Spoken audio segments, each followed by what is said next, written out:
I'm currently an escort in Toronto. I wouldn't classify myself as a street walking type. I'm a higher end escort, which charges a premium for their time.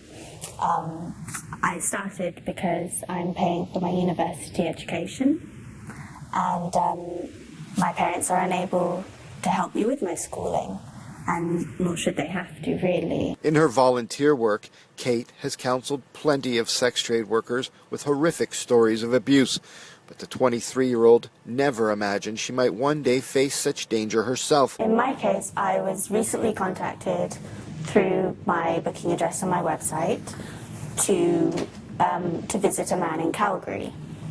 Not out of the ordinary. Not out of the ordinary. I travelled to New York, Chicago, and some other countries in Asia, to be honest. And we settled on a price for 2 days of my time, which is $7,000. He was contacting me frequently and getting to the point where his questions and his contact was getting inappropriate. So I sternly had to tell him that it's not okay what you're doing. And he said, well, I'll book your ticket tomorrow, give me your information. So I should have listened to my gut, but I thought, well, maybe he's just nervous. He was insisting that he was just degrading me and making threats to put my private information public. And you think it's because he's an older guy? He's a middle-aged. I'm only 23, almost 24, and he knows what I do and the sensitivity around it. And he was in a way he was trying to bully me and blackmail me. Kate shudders to think at how her parents might handle the news if she were outed. They have no idea what she does for a living.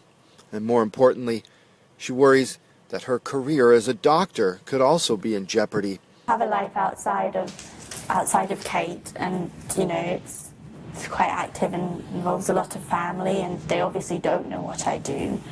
And at that point, I had to call the police. I've dealt with some very high-end clientele in my years, and I've never had any trouble. If anything, they're more open with you on who they are and what they do, because substantially the risk is greater to them if it's exposed. When I get out of university, I'll leave this world behind me, and even now I talk to our counsellor every now and again, just because it's good to, because obviously it's a emotionally and physically draining job. I do this to better my future, and I'm not ashamed of what I do when it's done in the correct way. After turning to the police for help, Kate decided to go public with her story, partly to let other working girls know that it's okay to come forward if you feel that you're in danger, but also to raise awareness of the many risks women in the sex trade face on a daily basis, risks she believes would be minimized if the industry were decriminalized and government regulated.